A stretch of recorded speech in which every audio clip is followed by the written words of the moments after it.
오늘 하나님의 말씀의 제목은 성령 안에서 걸으라 라고 하는 말씀의 제목으로 말씀의 은혜를 함께 얻으시겠습니다.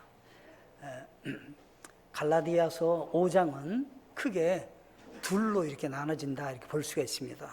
1절부터 15절까지 이렇게 볼 수 있는데, 이것은 다름이 아니라 자유에 주님이 주신 자유, 이것은 은혜로 구원받았다는 것입니다. 은혜로 구원받은 이 자유를 우리가 만끽하면서 누리면서 거기에 굳게 서서 살아가야 됩니다 라고 합니다. 하나님 주신 자유가 있는데 은혜로 얻은 이 자유를 우리가 좀 누리면서 그 안에서 굳게 서서 정말 살아가야 됩니다 라고 하는 것이 1절부터 15절 말씀이 되는 것입니다. 16절부터 이제 마지막 여기 6절 말씀까지는 어떻게 볼 수 있느냐면, 그러면 우리가 구원받은 하나님의 사람이라면 어떻게 살아가야 합니까? 어떻게 우리는 성장해야 되고 어떻게 성화되어 가며 예수님을 닮아갈 수 있는 것은 어떻게 닮아갈 수 있습니까? 라고 하는 문제입니다. 구원을 받으셨습니까? 어린 아이로 태어났습니까? 그러면 어떻게 성장해야 됩니까? 라고 하는 것들을 말씀하신 것이 지금 16절부터 26절까지는 나눠져 있는 것입니다. 구원을 못 받았습니다. 성장이 없는 것입니다. 생명 자체가 없으니까. 구원 받으셨습니까? 생명이 있습니까? 이제 어떻게 자라가야 되는 겁니까? 어떻게 예수님을 기쁘게 하는 사람으로 우리는 조금씩 양육받아서 자라나서 성숙한 하나님의 사람이 돼야 됩니까? 라고 하는 문제를 가리키고 있는 것입니다. 그래서 5장 1절에서는 이렇게 시작합니다. 그리스도께서 자유로 우리를 자유롭게 하셨으니, 누가요? 주님이 준 자유가 있다는 겁니다.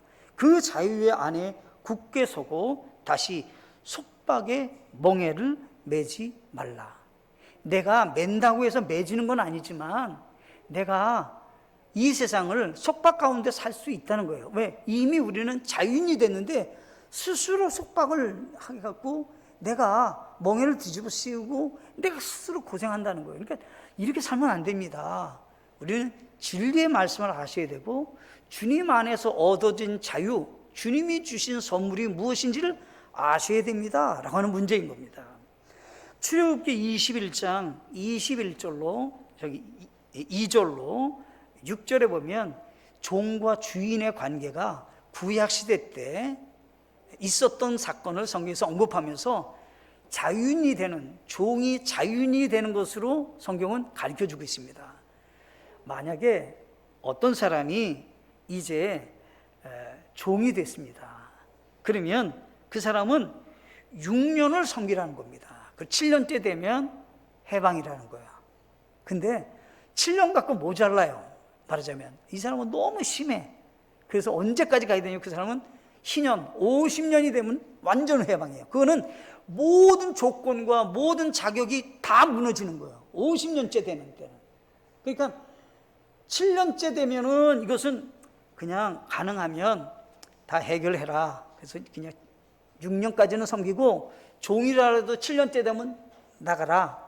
그런데 더 센 그 희년이 있어요. 기쁨의 날이. 그래서 50년째가 될 때는 전부가 자유인이 되는 거예요. 그냥 모든 것은 새롭게 시작하는 거예요. 어느 정도냐라고 할 때 땅도 회개하는 거예요. 땅도 팔렸다면 땅도 원주인에게 돌아가는 거고, 종은 말할 것도 없고 모든 게 다 새롭게 시작되는 거예요. 50년이 되면. 그러니까 이건 굉장히 큰 거죠. 그래서 성경에서는 지금 자유인과 종과의 관계를 통해서 정확하게 가르쳐 주는 것이 구약시대 때 얘기하는 거예요. 지금요. 자, 우리가 종의 멍에를 메고 있었습니다. 그런데 이제 우리는 예수 그리스도 안에서 자유를 얻게 됐습니다 라고 하는 겁니다. 완벽한 자유예요. 여기서 말하는 것은 희년을 말하는 거예요. 희년. 50년째 돼서 모든 것이 새롭게 많은 것들이 기쁨으로 우리에게 주신 선물을 그대로 받는 거예요 지금. 그런데 이 마태복음 11장 28절로 30절에 가면 멍에가 있고 자유가 있어요. 성경에 보게 돼요. 수고하고 무거운 짐진 모든 자들아, 너희는 내게로 오라. 내가 너희에게 안식을 주리라. 나는 마음이 온유하고 겸손하니 너희 위에 내 멍에를 메고 내게 배우라. 그리하면 너희가 너희 혼을 위한 안식을 찾으리니 내 멍에는 쉽고 내 집은 가벼우니라 하시니라. 여기서 보면, 자, 누가 자유를 주고 참 안식을 주는가? 자, 종의 멍에를 썼던 사람이 해결할 수 있는 신약적인 방법이 있다는 거예요. 자, 구약시대 때는 기간이 7년이라는 기간과 50년이라는 기간이 됐을 때 주어지는 선물이라면, 신약시대 와서는 예수님만이 우리에게 참 안식과 참 자유를 주는 분이라고 성경이 정확히 얘기하는 거예요. 모든 무거운 짐 다 갖고 오라는 거예요. 모든 염려 다 갖고 오라는 거예요. 모든 것 다 갖고 오면 주님이 어떻게 해요? 대신 짊어지시고 안식을 주신다는 거예요. 그래서 이 갈라디아에서 5장 1절에서 말하는 자유라고 하는 것은, 구약시대 때 실제적으로 종이 있었고 이 종이 해결할 수 있는 방법을 하나님이 제안하셨는데, 신약시대 와서는 예수님이란 분이 완벽하게 자유를 준다는 거예요. 요한복음 8장 32절은 또 너희가 진리를 알지니 진리가 너희를 자유롭게 하리라. 진리는 누구예요? 예수님이죠. 예수님은 길이요 진리요 생명이니라 했잖아요. 그러니까 누가 참 자유를 주느냐라고 할 때 예수 그리스도다라고 하는 거예요. 요한복음 8장 35절에 종은 영원히 집에 거하지 못하되 아들은 항상 거하노니 그러므로 아들이 누구예요? 예수님이 아들이 너희를 자유케 하면 너희가 참으로 자유롭게 되리라. 아멘. 자유를 얻었어요. 그러면 성경에서 말하는 이 갈라디아에서 주시는 자유, 속박에서 벗어나는 자유가 성경에서 몇 가지를 얘기했어요. 첫째, 죄의 속박으로부터 자유입니다. 갈라디아서 2장 16절에 가면 사람이 율법의 행위로 의롭게 되지 아니하고 오직 예수 그리스도의 믿음으로 되는 줄 알므로 우리도 예수 그리스도를 믿었나니 이것은 우리가 율법의 행위가 아니라 그리스도의 믿음으로 의롭게 되고자 함이라. 율법의 행위로는 어떤 육체도 의롭게 될 수 없느니라. 법이 있어요. 법에 아무도 거기에 걸리지 않고 완벽하게 법을 지키거나 완벽하게 거기 안에서 자유를 누리는 사람은 없다는 거예요.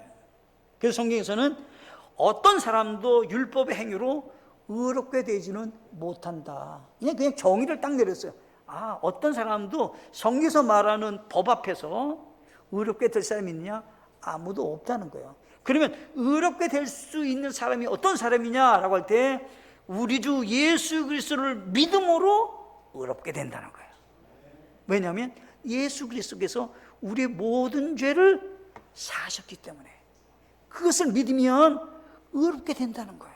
그래서 우리는 죄의 속박으로부터 자유가 있는데 그것은 누구냐? 바로 예수 그리스도가 주시는 선물이라는 거예요. 자유가 있습니다. 율법, 죄의 속박에서부터 우리는 자유입니다. 율법 아래라고 하는 것과 죄의 속박이랑 같은 말이에요. 왜냐하면 율법 아래에 있는 사람은 법 아래, 율법 아래에 있는 사람은 다 죄의 속박 가운데 있는 거예요. 왜요? 죄만 드러나는 거니까. 율법은 죄만 드러나는 거니까 거기에는 늘상 속박만 있어요. 그래서 동일시하고 있는 거예요. 자, 죄의 속박이나 율법 아래에 있는 것과 갈라디아서는 동일시하고 있는 말이에요. 그 말이. 내가 율법 아래에 있는 사람입니까? 그러면 이미 나는 죄의 속박 가운데 있는 거야. 근데 우리는 어떻게 해요? 예수 그리스도 안에서 생명의 성령의 법으로 바뀌었다는 거. 우리는 예수님께서 우리의 모든 죄를 용서하시고 해방시켜 주시는 그것이 은혜로 믿음을 통해서 얻어지는 선물이기 때문에 죄의 속박으로부터 우리는 자유다라고 하는 겁니다.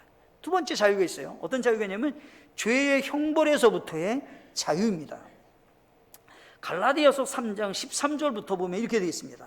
그리스도께서 우리를 위해 저주가 되사 율법의 저주에서 우리를 구속하셨으니, 예수님이 저주가 되셨어요. 왜냐하면 우리 모든 죄를 다 짊어지셨으니까 이분이 죄인 중에 죄인이 됐죠.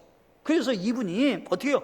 율법에, 죄라고 하는 것은 법이 없으면 기준이 없으니까 죄가 성립이 안 되죠.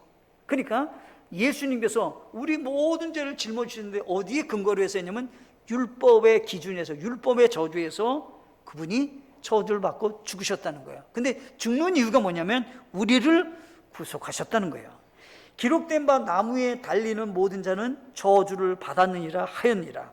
이것은 아브라함의 복이 예수 그리스도를 통해 이방인들 위해 임하게 하고 또 우리가 믿음을 통해 성령을 약속으로 받게 하려 함이라. 그런즉 자녀들은 살과 피에 참여한 자됨으로 그분도 마찬가지로 같은 것의 일부를 취하셨으니 이것은 그분께서 죽음을 통해 죽음의 권능을 가진 자 곧 마귀를 멸하시고 또 죽음을 두려워하여 평생토록 속박에 얽매인 자를 건져내려 하심이라. 예수 그리스도가 우리 죄를 대속해 주셨는데 어떻게 대속이 됐냐라고 할 때 예수님이 우리의 저주가 되셔서 죽으셨고 예수 그리스도께서 이루어놓으신 그 선물이 뭐냐라고 할 때 죽음에서 해방됐고 우리가 죄 때문에 죽게 됐잖아요. 죽음에서 생명을 얻고 예수님의 부활이 나의 부활이 되는 놀라운 은혜를 받겠고 우리가 마귀의 손 아래에 있을 때 예수 그리스도가 우리를 어떻게 해요? 마귀의 손에서 우리를 풀어주셨다는 거예요. 이제는 어떻게 해요? 하나님의 자녀가 되게 해 주셨다라고 하는 것입니다. 그래서 성경에서는 정확히 얘기하는 거예요. 죄의 속박에서 자유가 왔습니다. 어떻게 해요? 예수님 때문에.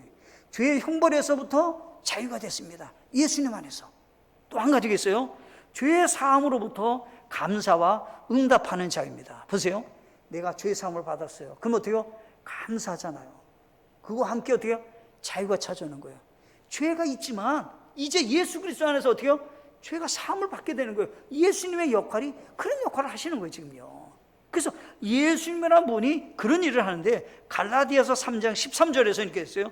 그리스도께서 우리를 위해 저주가 되사 율법의 저주에서 우리를 구속하셨으니 우리를 구속하셨단 말이에요. 그러니까 어떻게 해요? 이제는 아브라함의 복이 예수 그리스도를 통해 이방인들 위해 임하게 하고 우리가 이방인인데 우리도 똑같이 예수님 안에서 영원한 복을 받는 사람이 되었다라고 하는 겁니다. 이것은 우리가 믿음을 통해 성령을 약속으로 받게 하려 함이라.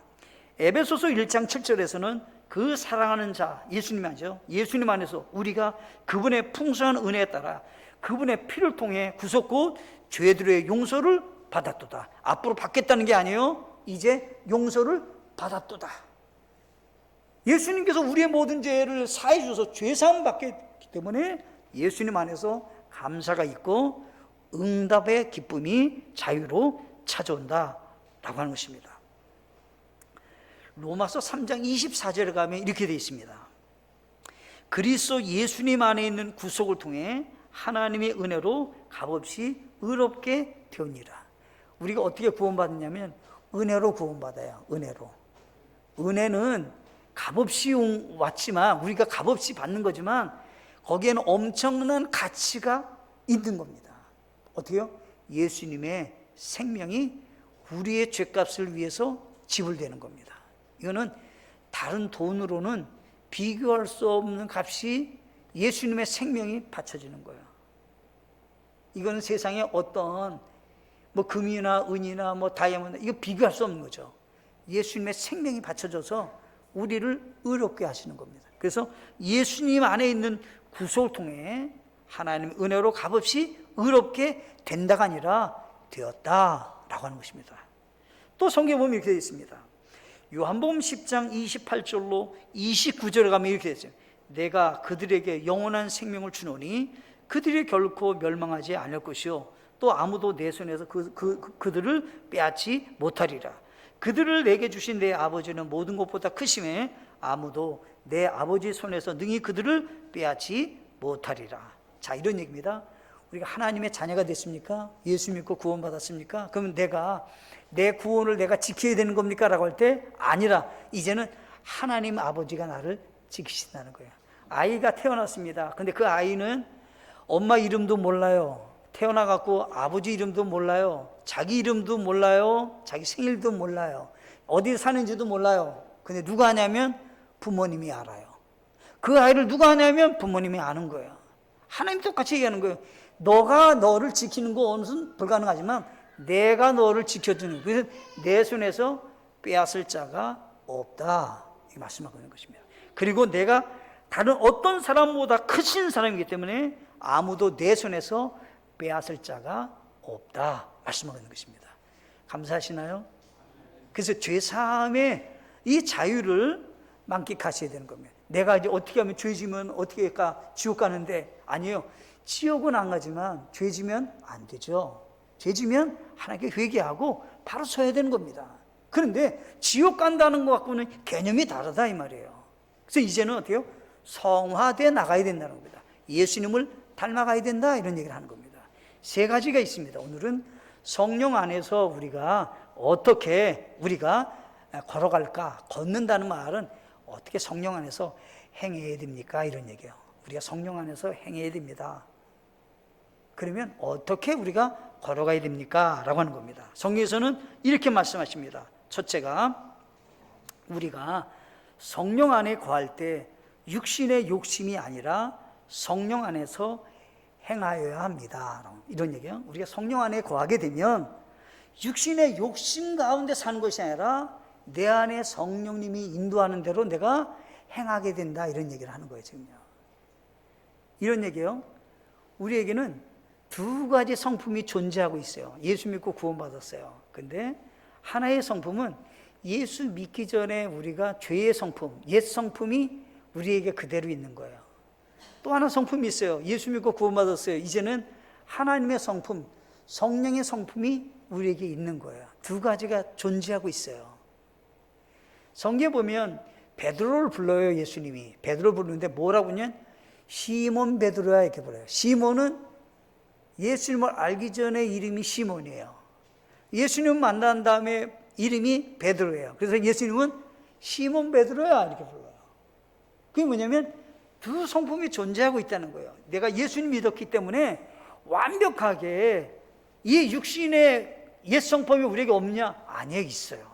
옛 성품이 있는데 이 두 성품이 어떻게 되냐라고 할 때 성경에서 이제는 내 안에 누가 계시냐면 과거에는 예수 믿기 전에는 마귀가 있었다면 이제 예수 믿고 구원받은 사람 마음속에는 이제 성령님이 계시다는 거예요. 아멘이신가요?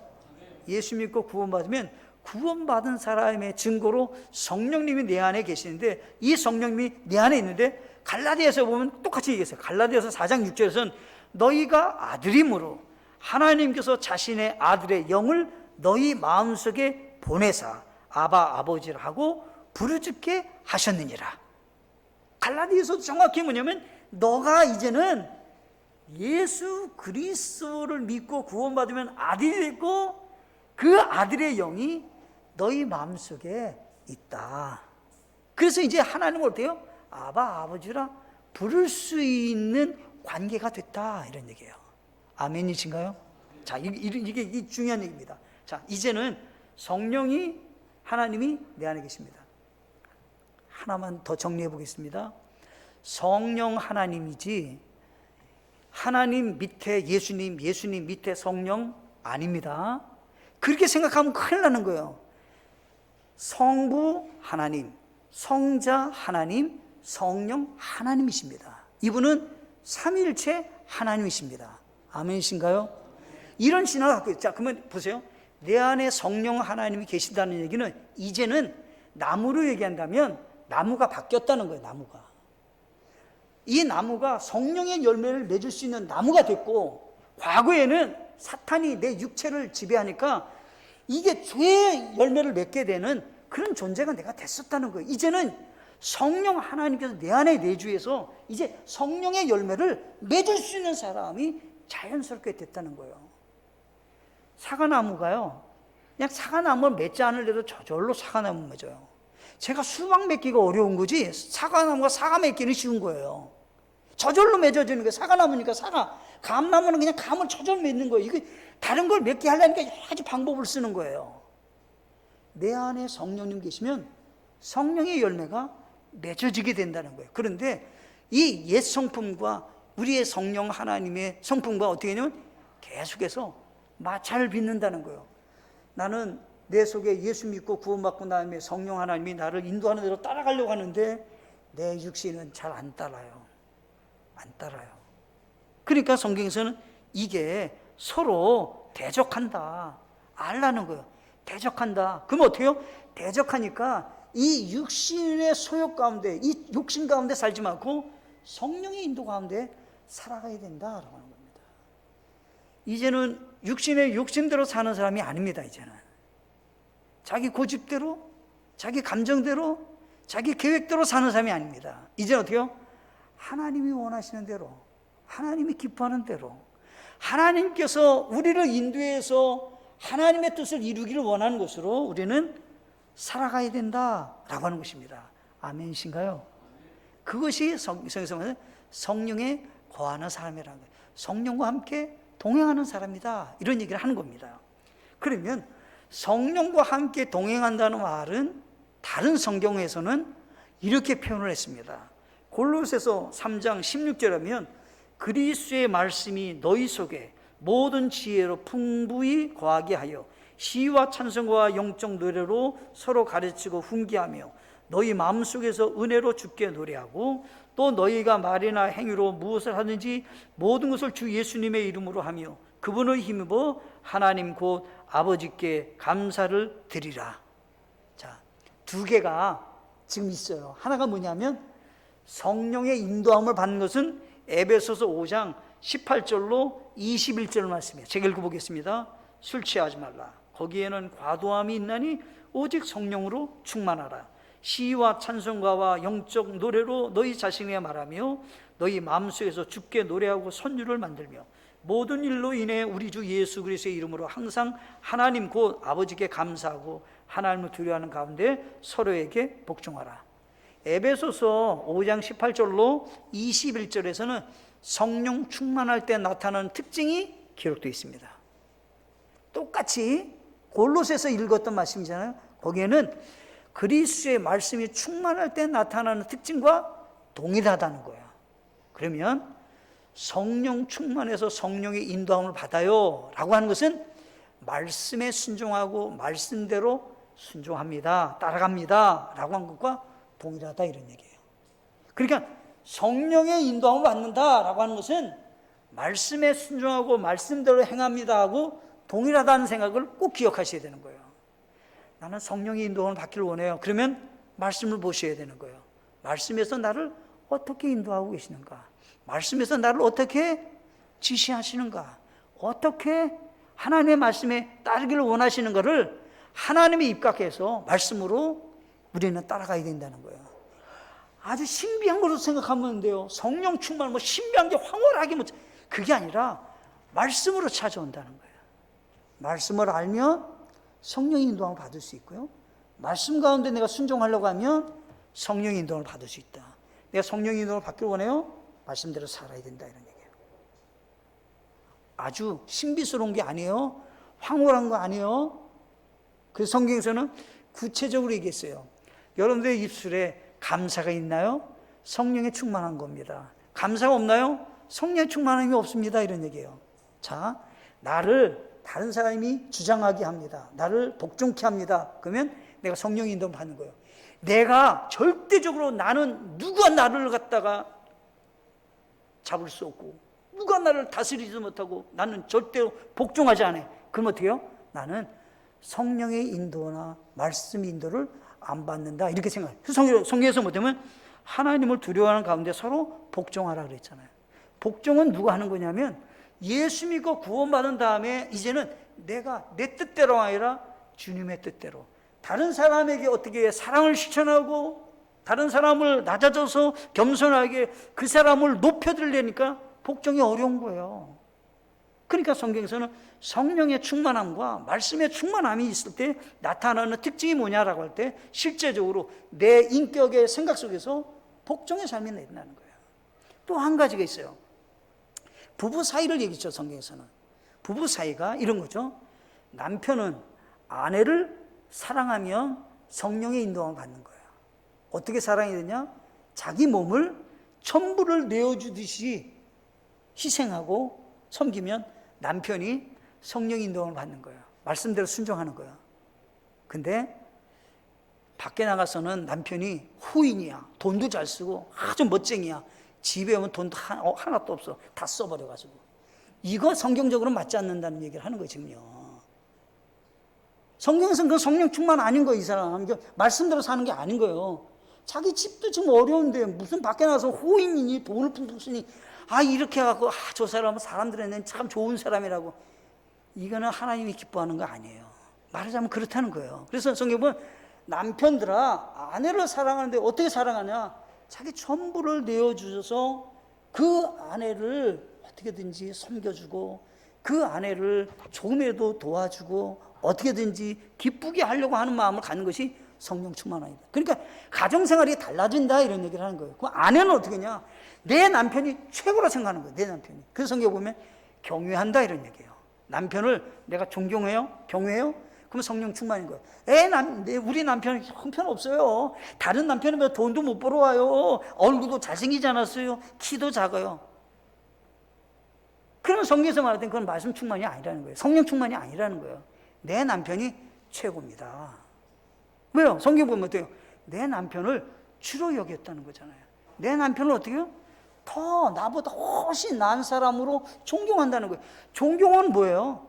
나보다 나은 사람이니까 존경하는 거죠. 나보다 못한 사람은 뭘 존경을 해요?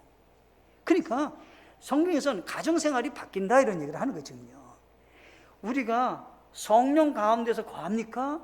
그러면 육신의 욕심이 아니라 내 안에 성령 하나님이 나를 인도하는 대로 말씀대로 우리는 순종해야 된다. 그 얘기를 하고 있는 것입니다. 큰 두 번째가 있습니다. 큰 두 번째. 육신의 열매가 아니라 성령의 열매를 맺어야 합니다. 육신의 열매라고 하는 것보다는 육신의 여기 성경에서는 행위라고 돼 있어요. 육신의 행위가 아니라 성령의 열매를 맺어야 합니다 라고 하는 거예요. 자 보세요. 육신의 행위는 19절부터 여기 성경에 보니까 21절까지가 육신의 행위. 내가 육신에 거할 때 나타나는 특징들이에요. 쫙 나왔어요. 1번이 뭐냐 하면 간음이에요. 음행이에요. 부정함이요. 색이요. 지극히 육신적으로 사는 거죠. 이거는요. 몸으로 사는 거. 시기, 살인, 술취함, 흥청됨, 우상숭배, 마술, 증오, 불화, 경쟁, 진노, 다툼, 뻑뻑. 이거 죄가 우리가 안 걸리는 게 있겠습니까만은 다 우리가 부족하니까 다 죄가 다 있죠 여기서. 근데 성경에서 말하는 거예요. 그러면 하나님 기뻐하지 않는다 이런 얘기를 하는 거예요. 자, 육신은 잘 기억하세요. 우리 몸 이거는 내 안에 성령님의 지시를 받을 때는 의의 도구가 되는 거고요. 이 몸은 만약에 성령의 인도를 받지 않고 내 욕심 가운데 내 자아대로 육신대로 거하면 죄 짓는 것을 쓰는 거예요. 그래서 이 몸은 사실은 누가 주인이 돼서 쓰느냐에 따라서 이 몸은 달라지는 겁니다. 자, 그러면 우리가 주님의 일을 합니다. 주님의 일을 해요. 그러면 무엇으로 하는 거냐면 몸으로 하는 겁니다. 내가 성령의 인도함을 받고 내 몸으로 주님의 일을 하는 겁니다. 대접하는 겁니다. 수고하는 겁니다. 내가 청소하는 겁니다. 내가 식사를 대접합니다. 내가 다 몸으로 하는 거지 몸이 없이 생각으로만 섬긴 것 이건 성경적이지 않은 겁니다. 그래서 이 몸으로 의의 도구가 될 것이냐 이 몸으로 불의의 도구가 될 것인가를 생각하셔야 된다는 거예요. 내가 이제 성령 안에 거합니까? 성령 가운데 거하길 원하십니까? 그러면 내가 생각해 봐야 돼. 난 어떤 열매를 추구하고 어떤 행위가 나타나는가 생각하는 거예요. 내가 육신의 행위가 많이 나타난다. 그러면 어때요? 성경에서는 크게 두 가지를 딱 얘기하는 거예요. 구원을 못 받았거나 구원받았다면 새롭게 변화되어야 된다는 거예요. 나무가 있는데 나무 자체가 열매를 맺을 수 없는 나무야. 그러면 어떻게 해요? 근본적으로 구원이 없다 이런 얘기를 하는 거예요. 근데 아니다. 내가 잘못했다. 이거. 내가 이제 새롭게 살아야 된다. 그러면 어떻게 해요? 나머지가 나오는 거예요. 22절부터 23절까지 성령의 열매가 맺어진다는 거. 어디서? 같은 몸에서. 내 안에 성령님이 거하시면 성령님의 열매가 저절로 맺어지게 된다는 거예요. 내 안에서 저절로 맺어지게 된다는 거예요. 이것은 동시에 맺어지는 열매예요. 이게 순차적으로 하나 맺고 이게 아니라 동시에 맺어진다는 거예요. 이게 성령의 9가지 열매가. 그러면 이 9가지 열매를 동시에 맺을 수 있는 것은 내 의지로만 되는 것이 아니라 내 안에 성령님이 계셔서 그 성령님이 나로 하여금 변화시킨다는 거예요. 아이를 보면요, 목사님도 닮은 것 같고요, 아니 사모님도 닮은 것 같고요. 보는 순간에 다른 분들이 다 아셔요. 딸이 목사님도 닮은 것 같고, 아니 사모님도 닮은 것 같고, 그냥 다 알잖아요. 이 저절로 닮는 거예요. 그죠? 부모님을 그냥 저절로 닮는 거예요. 걷는 것만 보면 저는 그래요. 아니 세상에 손녀딸과 자기 엄마하고 어쩌면 좋게 똑같냐, 걷는 게 뒤에가 똑같아. 이게 뭐냐면 형태가 그냥 딱 나오는 거예요. 형태가. 이게 예수님 앞에도 마찬가지인 거죠. 우리가 하나님의 성품, 성령의 성품에서는 성령의 성품의 열매가 그냥 자연스럽게 맺어지게 된다. 왜? 근본이 나무가 바뀌었다 이 말이에요. 나무가. 그러니까 이런 열매를 맺어지게 된다 이런 얘기를 하는 거예요. 그러니까 자, 우리가 성령 안에 거하십니까? 그러면 점검표를 좀 가질 필요가 있습니다. 내가 육신의 행위에 그런 열매가 있습니까? 이거 이제부터는 바꿔야 됩니다. 바꿔야 됩니다. 이제 성령의 열매를 맺는 9가지가 내가 맺어집니까? 그러면 그것은 더 많이 풍성하게 맺어지도록 해야 됩니다. 그래서 보통 표현을 어떻게 하면 포도 열매를 얘기해요. 포도 열매가 많은 게 이렇게 같이 한 송이에 여러 개가 있잖아요. 그렇죠? 9가지 열매가 그 포도송이 같이 이렇게 다 있는 거예요. 그렇게. 그래서 우리의 열매가 그렇게 맺어질 때 하나님이 기뻐하시는 성장되는 삶이다 이런 얘기입니다. 세 번째 마지막으로요, 예수 그리스도를 닮아가게 변화시켜 가야 합니다. 성령님이 거하시면 성령님이 예수 그리스도를 닮아가게 우리를 변화시켜 간다 이런 얘기를 하는 거예요. 그래서 내 안에서 계속해서 제일 무서운 게 뭐냐면 유전자래요. 유전자. 이거는 다른 게 참 못 이기는 거예요. 그죠? 이 유전자가, 이 사람이 가지고 있는 유전자가 안 바뀌는 거야. 안 바뀌는 거야. 이거 갖고 있으면 이 남자로 태어나든 여자로 태어나든 뭐 다리가 어떻든 키가 어떻든 딱 정해져 있어요. 유전자가 딱 있는 거예요. 우리에게 이제는 예수 그리스도라는 유전자가 딱 들어와서 이 유전자가 어떻게 했냐면 점점 예수 그리스도를 닮아가는 사람으로 변화시켜 간다는 거예요. 무엇이? 내 안에 성령님이 나를 그렇게 변화시켜 간다는 거예요. 지금은 부족하고 지금은 온전하지 못하지만 서서히 어떻게 해요? 변화시켜 간다. 누가? 성령 하나님께서. 그러면 우리는 어떻게 해요? 조금 더 발전이 될 필요가 있잖아요. 그냥 자연스럽게 바뀌기를 원합니다. 그럼 안 되잖아요. 물도 주고 걸음도 주고 내가 조금 노력을 해서 내가 좀 바뀌어야 되잖아요. 그래서 성경에서는 이렇게 말씀하셨습니다. 에베소서 말씀 함께 보시겠습니다. 에베소서 4장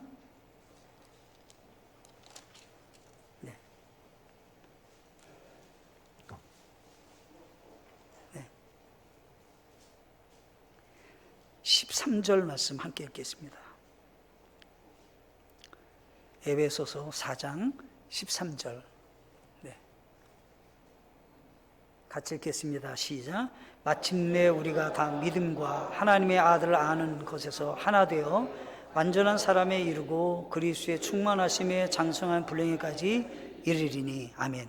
거기 보면 두 가지가 나와요. 뭐냐면 내가 성경 아는 지식이 있나요? 지식이 없어요. 그럼 지식이 있어야 되잖아요. 하나님이 원하시는 것이 무엇인지 알아야 될 거 아니에요. 그죠? 그 다음에 뭐예요? 내가 지식이 있어요. 그럼 어떻게 해요? 행함이 있어야 된다는 거예요. 성경을 몰라요. 행함만 있어요. 그러면 잘못된 행함이 되겠죠. 지식은 많이 있어요. 근데 행함이 없어요. 안 되는 거죠. 가분수예요. 머리만 크겠죠. 그 성경에서는 두 가지가 균형이 있어야 된다.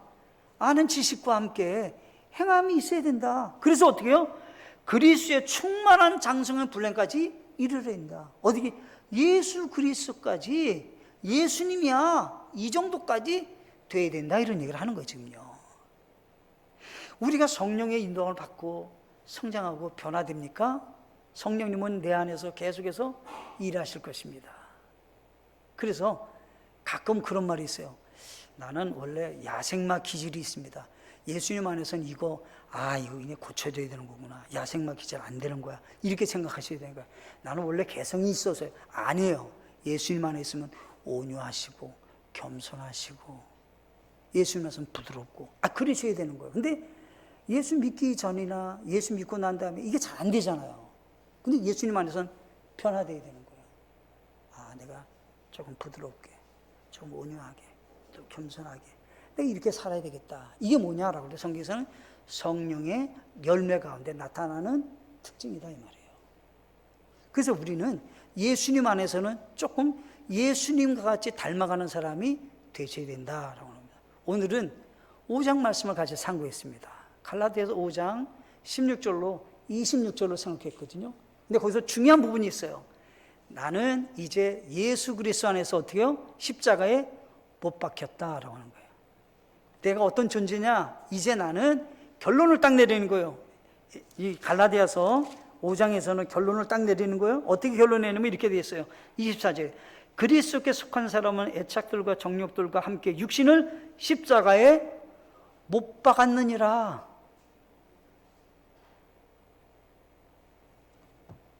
죽은 것을 위해서 살면 안 되잖아요. 산 것을 위해서 내가 죽은 것을 위해서 살 수는 없잖아요. 그래서 성경에서 딱 못을 박았어요. 이제는 우리는 십자가에 못 박았습니다. 우리는 이제 성령의 인도 가운데 사셔야 됩니다. 라고 하는 겁니다. 저와 여기 계신 모든 분들이 새롭게 성령의 인도 가운데서 예수님 닮아가시고 주님을 기쁘게 하는 삶을 더욱더 살아가는 우리 모두가 되시기를 간절히 바라겠습니다. 함께 찬양하시고 기도하시겠습니다.